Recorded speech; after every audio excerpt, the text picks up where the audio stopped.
Desde Canadá. Transmitiendo para todo el mundo. Es La Voz de la Verdad. Tu emisora. Recuerda escuchar los miércoles a la 1:30 de la tarde tu programa Palabra Viva en la voz de nuestro pastor Alexander Lizama. No te lo pierdas. En el estudio pasado hice una introducción acerca de lo que la gente, el mundo está celebrando hoy en día, ¿verdad? El espíritu navideño, la Navidad, ¿verdad? Como algo de que aún la iglesia está adoptando como un medio, está adoptando para poder traerlo, meterlo a la iglesia como algo normal, como algo que es, y no solamente normal, sino que lo han adoptado como que es parte del plan bíblico para la humanidad, ¿verdad? Algo que la iglesia debe enseñar. Así es que vamos a seguir viendo la segunda parte ahora. Si es que nosotros, como iglesia, ¿por qué no debemos celebrar la Navidad? Y comenzando la escritura, si tiene su Biblia, ¿verdad? En segunda de Pedro, capítulo 2, del verso 1 al 3, segunda carta del apóstol Pedro, capítulo 2, del verso 1 al 3. Así es que este mes voy a estar hablando de la Navidad. Usted puede decir, no, hermano, ya entendimos, hermano. Hay cosas profundas que he estado leyendo, hermano, y déjeme decirle de que quiero quedar bien claro con este estudio, pues cada quien es después libre de poder celebrarlo o no celebrarlo, pero déjeme decirle algo, como pastores no tenemos miedo de predicar esto y cada quien es responsable después. Nadie puede pasar por ignorante o nadie puede pasar porque yo no sabía, ¿verdad? Así es que después de esto, cada quien es responsable de seguir celebrando fiestas paganas, adoptándolas en la iglesia, o de decir hasta aquí no más, ¿verdad? Ahora ya sé por qué yo no debo hacerlo, ¿verdad? Por agradar a mi Señor Jesucristo, y a Él no le agrada. Pues si a Él no le agrada, a mí tampoco me agrada. Gloria al nombre de Jesús. Así es que dice la Escritura, hermanos, ¿verdad? Abriendo su corazón, no solamente su Biblia, sino también su corazón, una actitud de aprendizaje, papel y lápiz, y comenzamos, dice la Escritura. Pero hubo también falsos profetas entre el pueblo, como habrá entre vosotros falsos maestros, que introducirán encubiertamente herejías destructoras, y aún negarán al Señor que los rescató, atrayendo sobre sí mismos destrucción repentina. Y muchos seguirán sus disoluciones, por causa de los cuales el camino de la verdad será blasfemado, y por avaricia harán mercadería de vosotros con palabras fingidas. Note bien, amado hermano y hermana, pastores que están escuchando. Para muchos cristianos, la Navidad es la celebración del Señor, del nacimiento del Señor Jesucristo. Es la fiesta de su cumpleaños, dicen ellos. Y por esta razón la Navidad ha sido considerada como una época de paz, de amor y de regocijo, ya que recuerda la llegada de la natividad, o sea, el nacimiento del niño Dios. El mes de diciembre ofrece al mundo entero, cristiano y no cristiano, un tiempo de amor y paz, una época de regocijo y de regalos. Los centros comerciales se llenan de multitudes que corren de aquí para allá buscando qué comprar. Es en esa época cuando muchos se acercan al pueblo cristiano, especialmente a nosotros los verdaderos pentecostales del nombre de Jesucristo, para hacernos una sola pregunta. ¿Por qué ustedes no celebran la Navidad siendo que es una fiesta cristiana? Y muchos de nuestros hermanos no saben qué responder ante esta pregunta, o al menos no saben cómo responder. Algunas de las respuestas que comúnmente decimos son: la iglesia donde me congrego pues no acostumbra a celebrarla, por lo tanto yo tampoco. Nosotros no acostumbramos a celebrar Navidad. La Navidad es un negocio del mundo. La Navidad es una fiesta pagana. Pero veamos esto, hermanos. Estas respuestas no son realmente una buena explicación o una explicación importante. Ahora, como cristianos nosotros necesitamos tener fundamentos sólidos del por qué no participamos de ciertas fiestas que se celebran mundialmente.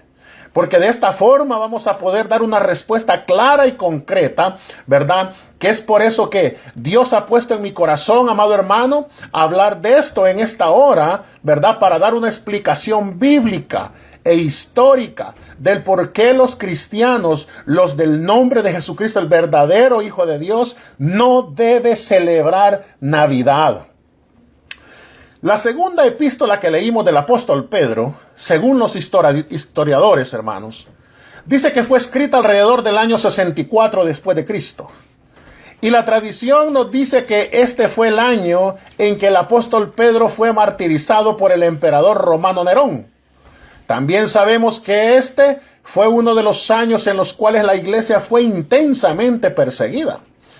Seguramente aquí el apóstol estaba persuadido que su fin estaba muy próximo, por lo cual él, al escribir su segunda epístola, tuvo el sumo cuidado de advertir a la iglesia de los peligros que venían de apostasía. El apóstol Pedro advierte a la iglesia que vendría un tiempo cuando se van a levantar falsos maestros, los cuales dijo que iban a introducir dentro de la iglesia herejías destructoras.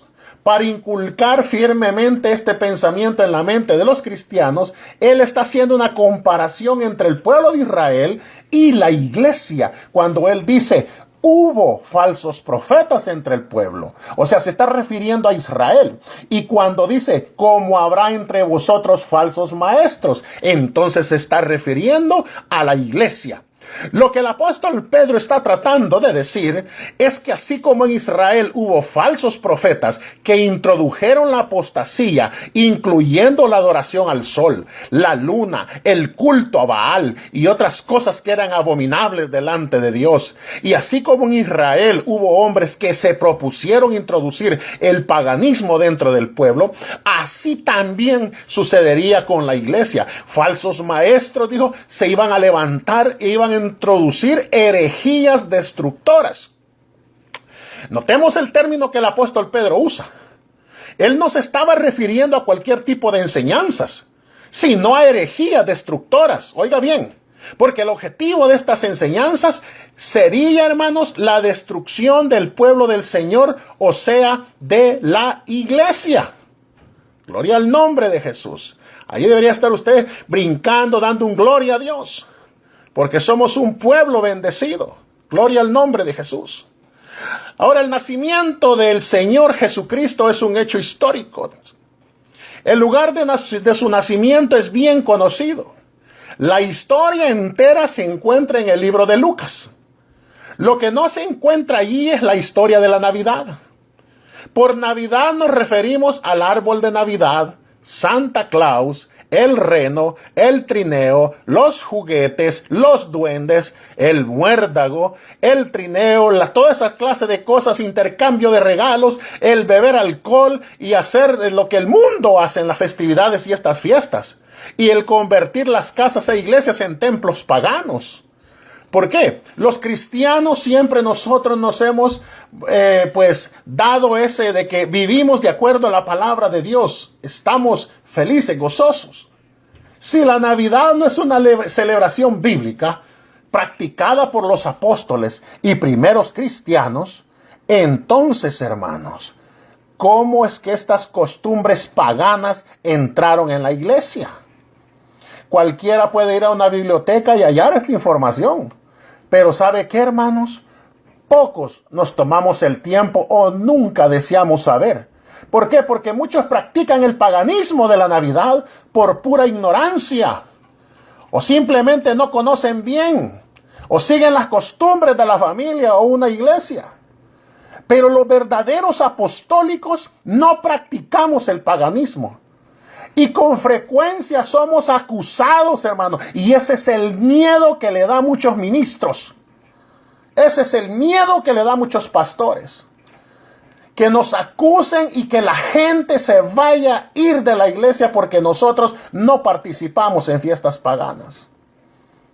Y nos acusan de que nosotros no creemos en el nacimiento del Señor Jesucristo. Esto es falso. Porque los apostólicos del nombre predicamos más sobre el nacimiento del Señor Jesucristo que cualquier otro grupo. Lo que nos rehusamos a predicar es la mentira que Jesús nació el 25 de diciembre. Lo que también nos rehusamos a aceptar es el paganismo que está asociado con el nacimiento del Señor. Porque los apostólicos encontramos aberrante tomar falsos dioses e ídolos y traerlos a la historia del nacimiento de nuestro Señor Jesucristo. Porque la celebración de la Navidad es una mentira. Empieza afirmando que el Señor Jesús nació el 25 de diciembre y termina con Santa Claus, los árboles de Navidad, la doctrina de Balaam y la doctrina de la reencarnación. Aun cuando las mentiras de la Navidad suelen excitar a los niños y darle a los adultos una excusa para ser paganos por una temporada. Todo esto es pecado e idolatría. Gloria al nombre de Jesús.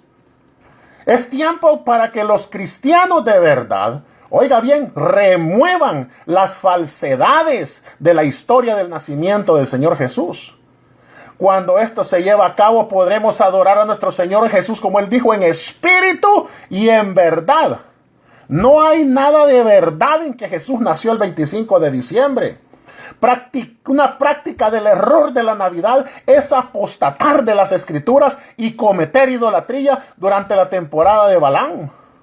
Ahora, esto nos conduce a la práctica de la doctrina de Balaam. El comer cosas sacrificadas o conmemoradas a los ídolos y cometer fornicación o inmoralidad sexual. Quebrantar el primer mandamiento celebrando fiestas paganas incluye el comer las mal llamadas comidas santas o el decorar con colores y flores rojas. El color roja significaba la túnica de los soganos, una religión pagana. La música de fiesta dada al paganismo, el baile, el beber, los fuegos santos, las velas, etc. El dar regalos y entre muchas cosas, incluso los sacrificios humanos. Gloria al nombre de Jesús. María, vamos a hablar de lo que la palabra dice. Quiero que ponga atención. María era la hija virgen de Elí, de la casa y linaje del rey David.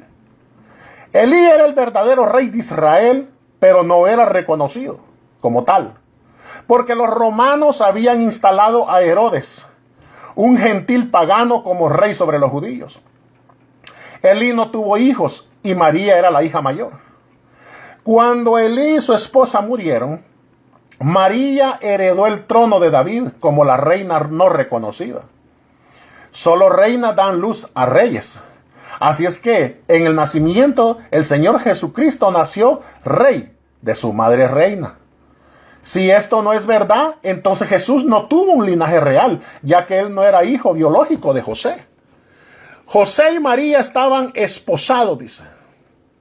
Es decir, ellos estaban comprometidos para casarse. A diferencia de los matrimonios modernos que hay ahora, según las costumbres de la Iglesia católica y cristiana, cuando un hombre y una mujer judío deseaban casarse, ellos se esposaban. En la ceremonia del desposorio se tomaban todos los votos matrimoniales. Todo lo que faltaba era que el novio viniese a la casa de la novia y se la llevara para ser su esposa con todas las de la ley. José y María dijeron los votos del desposorio y cada uno se fue a casa a esperar el día cuando el novio llegara a llevarse a su novia. Este evento, amado hermano, tomó lugar en la 65 semana y cuarto año de la profecía de Daniel de las 70 semanas.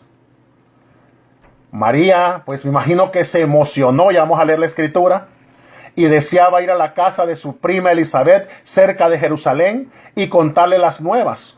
Antes de su partida, un ángel visitó a María y le dijo que ella iba a dar a luz un hijo.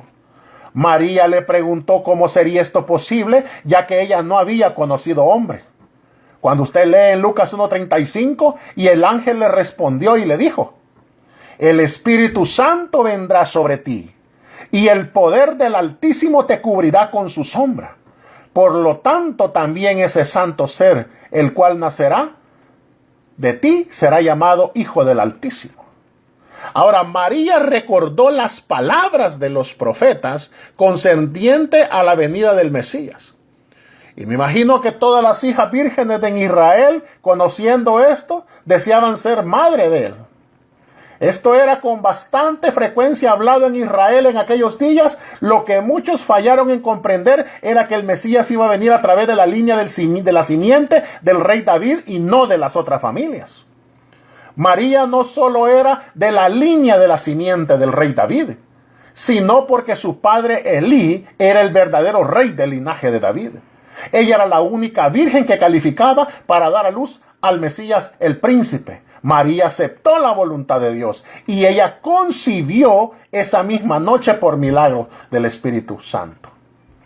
Ahora, en la colina de Judea, Elizabeth, la prima de María, también había recibido un milagro. Ella no había podido tener hijos. Su marido Zacarías, dice la Escritura, era sacerdote de la orden de Abías, el octavo de los 24 cursos sacerdotales, de acuerdo a Primera de Crónicas, capítulo 24, verso 10. Lo cual quiere decir que él tenía que servir en el templo la octava semana después del Pentecostés. Y Pentecostés, amado hermano, era el inicio de los cursos cada año. Acuérdese. Así que mientras Zacarías estaba en el templo, a mitades de junio, un ángel le visitó y le dijo que su esposa Elizabeth tendría un hijo. Este hijo iba a ser nazareno. Desde el nacimiento hasta la muerte, el ángel también dijo que este hijo sería el predecesor del Mesías. En Lucas 1:17 dice, irá delante de él con el espíritu y el poder de Elías, para hacer volver los corazones de los padres a los hijos y de los rebeldes a la prudencia de los justos, para preparar al Señor un pueblo bien dispuesto. Zacarías regresó a casa y Elizabeth quedó encinta algún tiempo durante el siguiente mes.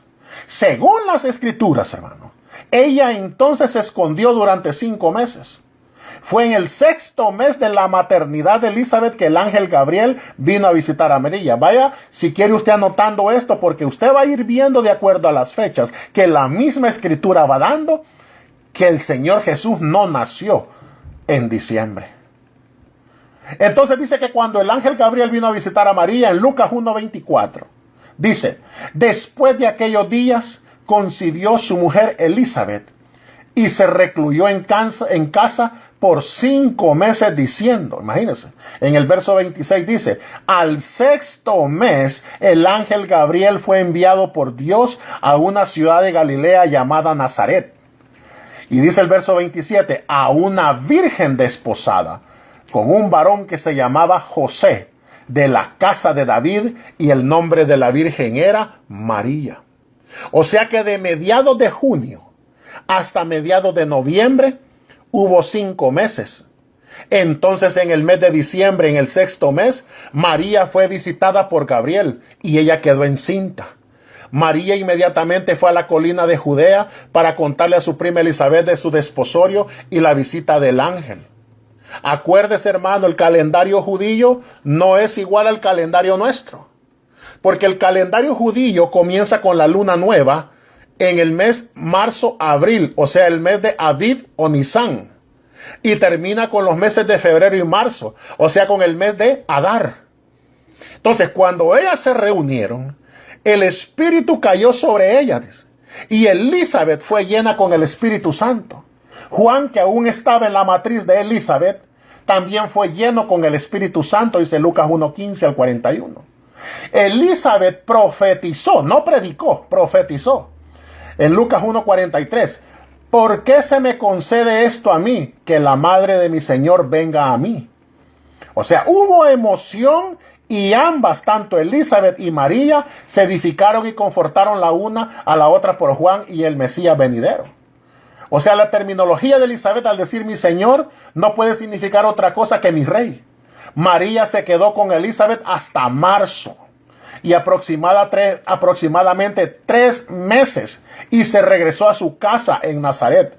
Y dice Lucas 1:56, y se quedó María con ella como 3 meses, después se volvió a su casa.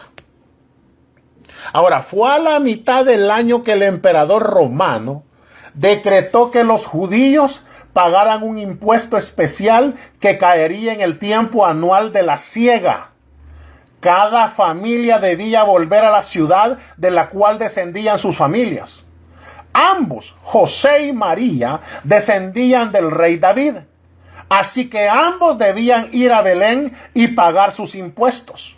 Fue en ese momento que José decidió ir a buscar a María como su novia y ellos podían tener su luna de miel en Belén.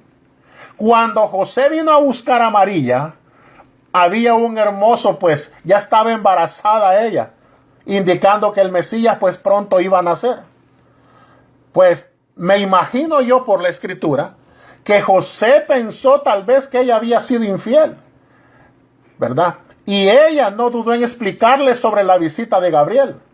Pero mire lo que dice, porque acuérdense, hermanos, no se habían casado y ella ya estaba embarazada, lo cual de acuerdo a la ley era tomado como una inmoralidad sexual.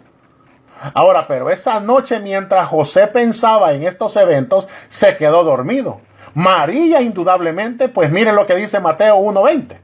Y pensando él en esto, he aquí un ángel del Señor le apareció en sueños y le dijo: José, hijo de David, no temas recibir a María tu mujer, porque lo que en ella es engendrado del Espíritu Santo es. José dice que se levantó la mañana siguiente y se regresó a buscar a María. Ahora imagínense usted, hermanos, en Mateo 1:24 dice: y despertando José del sueño, hizo como el ángel del Señor le había mandado y recibió a su mujer. En el 1:25 dice: pero no la conoció, o sea, no tuvo relaciones con María, hasta que dio a luz a su hijo primogénito y le puso por nombre Jesús. Ahora, cuando él se refiere al Padre, es hijo unigénito, o sea, único. Pero cuando se refiere a María, es hijo primogénito, o sea, el primero de los demás que tuvo. Porque enseña el mismo catolicismo que María fue virgen antes y después del parto. No, es muy claro. Cuando la Biblia se refiere al Padre como Jesucristo, dice el unigénito, hijo del Padre, único. Pero cuando se refiere a María, dice primogénito, o sea, el primero de varios hijos que tuvo. Ahora, mire bien, porque muchos estaban viajando para pagar sus impuestos, pues la posada en Belén estaba llena.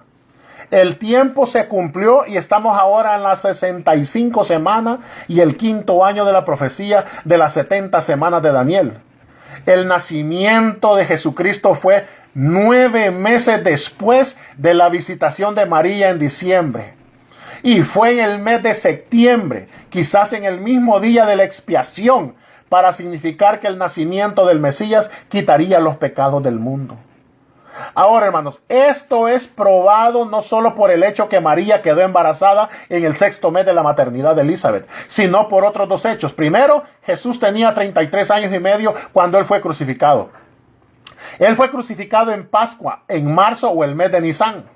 Contando 6 meses hacia adelante o hacia atrás, se llegaría al mes del nacimiento de Jesús en septiembre. Segundo, había pastores que permanecían en los campos la noche que Jesús nació.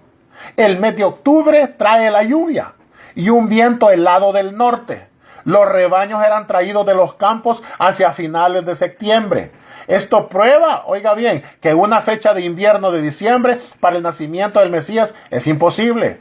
Otro punto de importancia es que si María quedó embarazada en el mes de diciembre, el 6º mes de la maternidad de Elizabeth, ¿cómo pudo Jesús también nacer en diciembre? Ahora, otra mentira. Después que Jesús nació, él fue puesto en un pesebre, los ángeles anunciaron a los pastores. Lucas 2:11 dice: porque os ha nacido este día en la ciudad de David el Salvador, que es el Mesías, el Señor. Dice que los pastores vinieron y le adoraron. Los magos no encontraron a Jesús en el pesebre. Esa es la mentira si usted lee la escritura. Hubo un establo.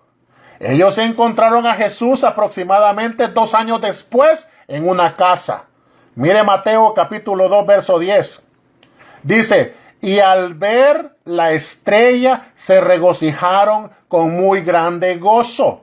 El verso 11. Y al entrar en la casa, vieron al niño, no un infante, con su madre María, y postrándose lo adoraron, y abriendo sus tesoros le ofrecieron presentes, oro, incienso y mirra. En el mismo verso 16 de Mateo 2 dice: Herodes entonces, cuando se vio burlado por los magos, se enojó mucho y mandó a matar a todos los niños menores de 2 años que había en Belén y en todos sus alrededores, conforme al tiempo que había inquirido de los magos. La escritura dice que los magos entraron en la casa, no en un establo. Enseñar que los magos entraron en un establo y representar juegos o relatos cortos y satíricos para mostrar esta falsedad es contar una mentira, padres de familia, pastores de iglesia. La Navidad hace mentiroso a pastores, iglesias, miembros de iglesia y padres de familia. Porque usted va a notar que además que este no dice que hubo 3 magos. Jamás. Eso también es otra mentira. El oro, incienso y mirra no representa un regalo por cada mago. No. Dice que fueron esos 3 tipos de regalos que llevaron los magos. O sea, cuando los magos no informaron nuevamente a Herodes la ubicación del nuevo rey, Herodes ordenó que todos los niños varones de 2 años y menores en esa área fueran asesinados. Esto prueba que los magos vinieron al nacimiento de Jesús casi 2 años después de su nacimiento.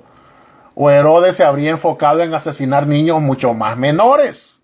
Note usted. Y no sabe, bueno, y la tradición y enseñan. Yo, hermano, me quedo asustado, que he visto cuando hacen dramas en la iglesia del nombre, que ponen cabal los 3 reyes magos y les dan los nombres que no sé de dónde los sacaron. O sea, no es así. La Biblia habla de magos, pudieron haber sido 4, 5, 10, 12, no sabemos, eran caravanas. Pero que eran 3 tipos de regalos. Y no había un tal buey ni una mula, no, estaban en la casa. Y el niño estaba grandecito, de 2 años.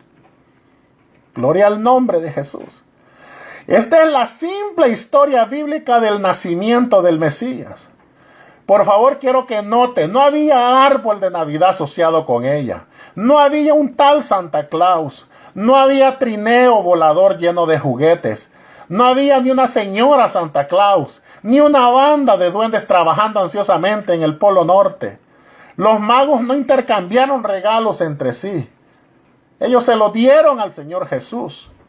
No habían borrachos hablando obscenidades, hombres y mujeres teniendo una fiesta de pesebre. José y María no andaban cocinando ni pavos, ni chumpes, ni como usted le llame en cada país, ni quijadas de cerdo, ni nada de todas esas comidas. O la idea de una maravillosa barba que tienen a Santa Claus como un ojo que todo lo ve. Le enseña al niño que si no te portas bien, Santa Claus te está viendo y no te va a traer juguetes. No, hermanos. Está haciendo a Santa Claus, usted que es un Dios. Hermanos, en el nombre de Jesús, deje de enseñarle mentiras a sus hijos. Bendito el nombre del Señor. Gloria al nombre de Jesucristo. Ahora, si el paganismo, hermano, de la Navidad no comenzó en el nacimiento del Señor Jesús, y no fue practicado por los apóstoles y los primeros cristianos, entonces, ¿de dónde vino? Y usted podrá asustarse en conocer que la paganalia o paganismo de la Navidad tiene sus raíces en Babilonia. Si eso no le asusta, entonces lea cuando tenga tiempo y medite Apocalipsis todo el capítulo 17. Y vean los juicios de Dios sobre aquellos en Babilonia junto antes de la segunda venida del Señor Jesucristo. Todo aquel que intenta justificar el paganismo de la Navidad por cualquier excusa, ciertamente estará en pie ante Dios y será cuestionado por idolatría. Perdón. Yo no pretendo juzgar quién irá o quién no irá al infierno por este tópico. Esta es una cosa que yo sé: si un hombre o una mujer recibe el conocimiento de la verdad sobre el paganismo y lo rechaza, pues ya no queda más sacrificio por los pecados, dice Hebreos 10:26. Ahora, este estudio bíblico no lo estoy dando para juzgar a aquellos que ya están muertos, porque se podrá preguntar: ¿y qué de los que ya murieron creyendo eso? Si aquellos que están muertos supieron sobre el paganismo de la Navidad y no se arrepintieron y lo abandonaron, entonces pues Dios los juzgará. Si el muerto no supo o nunca se lo dijo sobre el paganismo de la Navidad, entonces Dios le juzgará basado pues en lo que Dios sabe cómo lo va a hacer. Pero Dios conoce la fe y sinceridad basada en el amor, pasado a la verdad de la persona. Porque este estudio bíblico, amado hermano, está hecho para los vivos, para que ellos no sigan las prácticas de antepasados muertos que nunca pudieron haber conocido la verdad. Nuestra salvación no está en la idolatría de antepasados muertos. Está en la verdad que nos salvará a través de nuestro Señor Jesucristo. Conoceréis la verdad y la verdad os hará libres. Ahora, muchos irán al infierno porque ellos rechazaron la verdad, que el paganismo de la Navidad era para los paganos. La evidencia probará a cualquier corazón honesto que la Navidad es pagana y no tiene lugar dentro de la iglesia del Señor. Ahora, ¿pueden los cristianos convertirse en paganos durante los 21 días de la Navidad y olvidar el primer mandamiento de no tener otros dioses? Porque con frecuencia se alega que el paganismo de la Navidad es bueno para los niños. Esto es falso. Debería hablársele a los niños en un hogar cristiano sobre paganismo, sobre estas fiestas. Estaban los niños judíos bajo la ley privados de participar en las festividades idólatras paganas de Baal. No se les mandó, oiga bien, a la familia judía, no practicar las fiestas paganas de los incrédulos gentiles a su alrededor. ¿Dónde hay un solo pasaje bíblico que permita la mezcla del paganismo con los caminos de Dios? Si algún paganismo es aceptable, ¿por qué no lo es todo? ¿No se nos dice que salgamos de en medio de ellos y no toquemos las cosas impías profanadas por la idolatría? Si nosotros debemos de estar separados y ser así un pueblo santo, ¿cómo podemos mantener testimonio uniéndonos al paganismo idólatra? Ir a fiestas embriagantes, colocar ídolos en la casa, colgar las tejedurías de los sodomitas como las guirnaldas que ponen en las puertas, indicando de que están ellos celebrando la época navideña, de acuerdo a 2 de Reyes 23:7. Las guirnaldas en las puertas simbolizan que alguien aquí ha muerto o que los ocupantes están lamentando una muerte, como la guirnalda de la muerte era asociada con el nacimiento, excepto en los misterios del paganismo donde se celebraba el fallecido Baal Nimrud, como regresando de los muertos y renaciendo, celebrado también como el nacimiento del sol de los declinantes y muertos días del invierno. Todos los símbolos del paganismo deben ser examinados para ver lo que ellos simbolizan, amados hermanos. Y mire, con esta información, hermano, es por demás que cada uno de nosotros entonces podemos determinar si hay paganismo, si no, o si es una fiesta cristiana. Una cosa es cierta, hermanos, que nadie, oiga, que se dé cuenta, que reciba la información acerca de esto, puede decir que nunca lo supo. Y pues si alguien me quiere escribir, ¿verdad? No me escriba su negativa y justificación para ser pagano y que usted se va a convertir para adorar a Dios con el paganismo. No. Cada ministro, pastores que me están escuchando, cada uno de nosotros, debemos librar de nuestras manos la sangre de las almas proclamando la verdad. Sin embargo, esto le incomodan a aquellos que le escuchen. No importa que le incomoden. Como alguien me dijo ahí, mire, no, yo no puedo estar hablando de la palabra de Dios, del evangelio, porque dicen ellos de que nosotros solo estamos para contender, que nosotros pues, la Biblia no es para contender, sino para edificación. Hay poder en el nombre de Jesús, hermanos. Entonces, ¿qué? ¿A qué nos mandó el Señor Jesucristo? ¿A estar sentados en una banca y estar calladitos? ¿Sabía usted que el silencio se convierte en pecado? Hermanos, nos ha mandado a predicar el evangelio. No importa quién se enoje. No importa. Yo tengo una experiencia que siempre la llevo en mi corazón y me acuerdo cuando el pastor Mauricio Gómez estuvo años atrás aquí en Edmonton, Canadá, en mi casa. Y cierta vez fuimos a un restaurante a comprarnos un café con pan. Estábamos ahí. Y yo lo vi a él que empezó a sacar tratados en inglés. Y empezó a repartirles a todos los ingleses. Y me dijo, hermano, ¿por qué usted no hace lo mismo de repartir la palabra? Y pues yo le dije en esa ocasión que no estaba acostumbrado a hacerlo. Entonces él me puso una inquietud en mi corazón que desde entonces no se me olvida. Y me dijo, ¿qué sabe usted si esta es la última oportunidad que esa alma tiene para poder ser salva? Y algo le vaya a pasar y usted, Dios lo puso en el medio para que le predicara el evangelio. ¿A quién le va a pedir cuentas por esa alma? Eso impactó tanto en mí, hermanos, que ahora, pues siempre que salgo, cargo mi Biblia y mis tratados para poder compartirles la palabra de Dios. Y el diablo va a querer callarnos y decirnos, porque es algo de que alguien que no tiene fundamento bíblico, alguien que no tiene armas para poder defenderse, la respuesta que le da a usted para hacerlo sentir mal, culpable y callarlo, es decirle, no, hermano, la palabra de Dios no es para contender, sino para edificación. Repréndalo en el nombre de Jesús. Porque la palabra de Dios, ¿sabe lo que la palabra dice? Que nosotros no debemos solamente predicar, debemos anunciar el evangelio. Son buenas nuevas. Y si alguien cree que es para contención, es problema de él. Pero nosotros no estamos peleando con nadie. Nosotros estamos predicando lo que está escrito. Y si a alguien le duele eso, es porque tiene que hacer cambios en su vida, hermano. Cada ministro debemos librar de nuestras manos la sangre de las almas proclamando esta verdad, hermano. No importa si les incomoda cuando escuchan esto. Cada padre de familia debe tomar la vigilancia de su casa y santificarla para la gloria del Señor Jesucristo.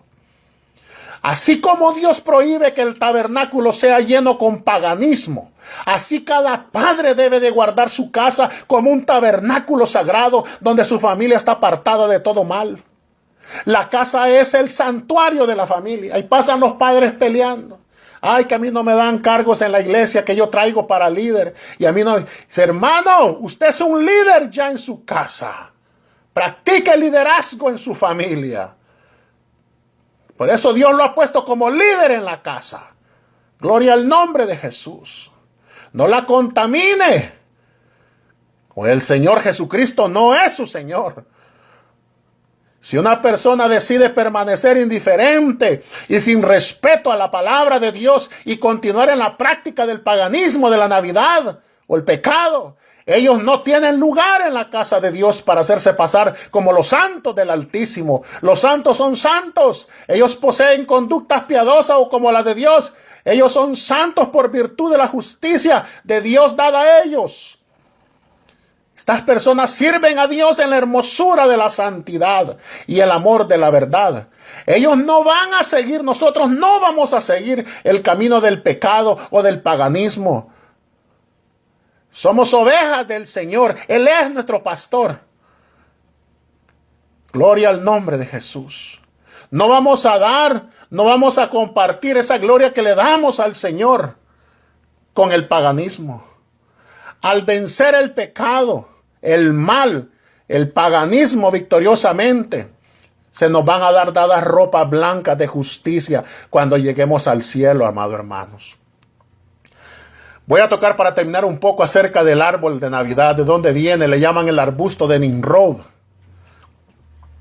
Y cuando usted vea la figura, si tiene tiempo, el arbusto de Nimrod, arriba está un pequeño sello de cuerpo cilíndrico, de barro encontrado en Babilonia.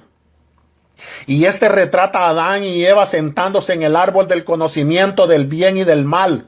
Hay dos frutos o regalos bajo el árbol, uno para cada uno. Y la serpiente está detrás de Eva en esa figura. susurrándole a su oído que tome el regalo del fruto bajo el árbol y se lo dé a Adán como un regalo amado. Aquí el diablo está actuando como un instructor y consejero espiritual, instruyendo a Eva cuán bueno y hermoso parecen los regalos bajo el árbol. Aquí está la primera vez que se celebra el dar regalos, como un árbol en la Biblia, perdón. Note aquí, hermanos, que incluso el árbol tiene la apariencia de un árbol de Navidad de hoja perenne. La celebración de dar regalos asociado con árboles no se puede negar. Empezó con la pintura anterior en este antiguo sello.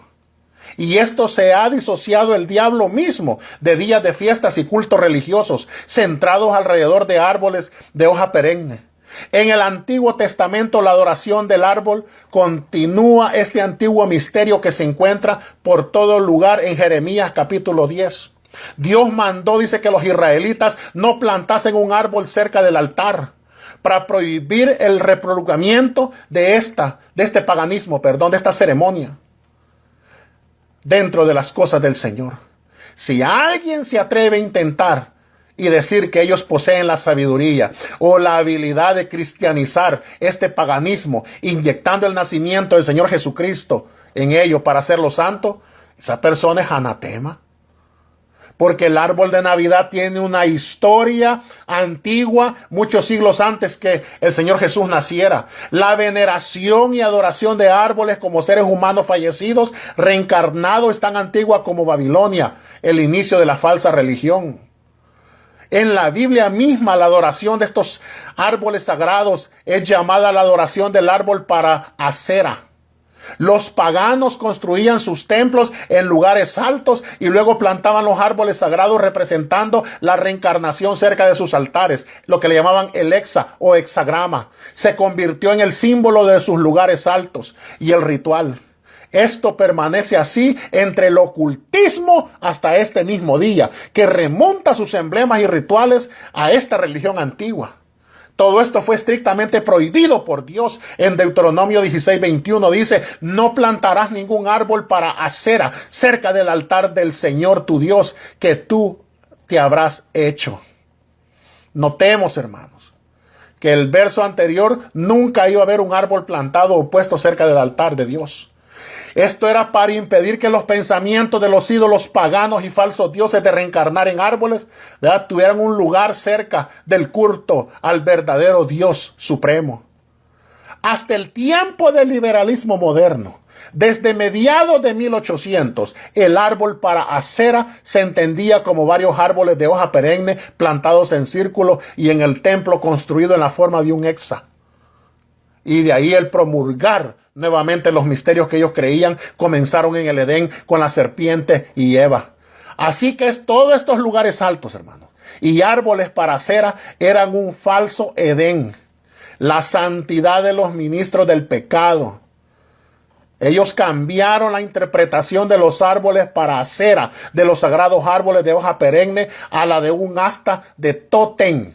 Ahora, muchos diccionarios y comentarios bíblicos desde mediados de 1800, hermanos, han llevado a muchos ignorantemente a adoptar el arbusto Baaldad de Nimrod como el símbolo de la reencarnación que debe ser colocado al lado del pesebre del Mesías.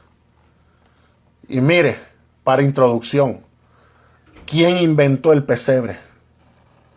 ¿Quién fue? ¿Cuándo fue?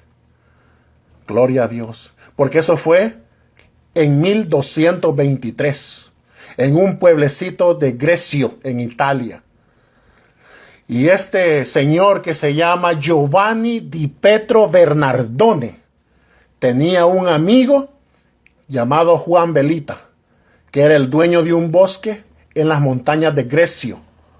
Y ahí, en esa fecha de diciembre, una fecha helada, decidieron hacer por primera vez el nacimiento en vivo. Pero como estaba muy helado, no quisieron poner un niño humano por el frío y pusieron por primera vez el ídolo, el muñeco.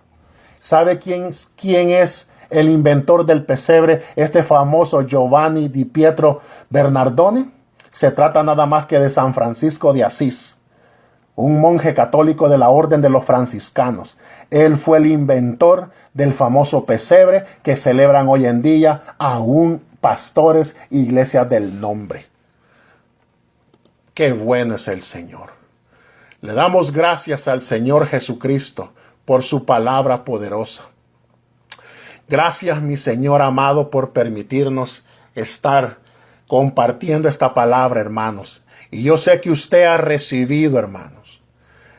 Y es necesario que nosotros proclamemos, ahora usted vaya teniendo una respuesta cuando le pregunten por qué no celebramos Navidad. ¿Por qué no está esa fiesta pagana dentro de las enseñanzas bíblicas? Gloria al nombre de Jesús. Es que nuestro Jesús es maravilloso.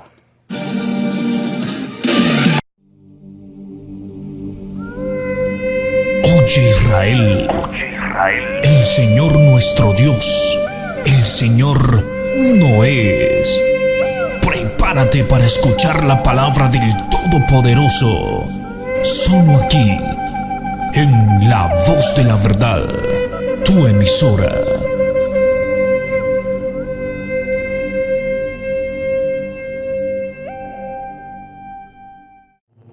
Muchas gracias por escucharnos.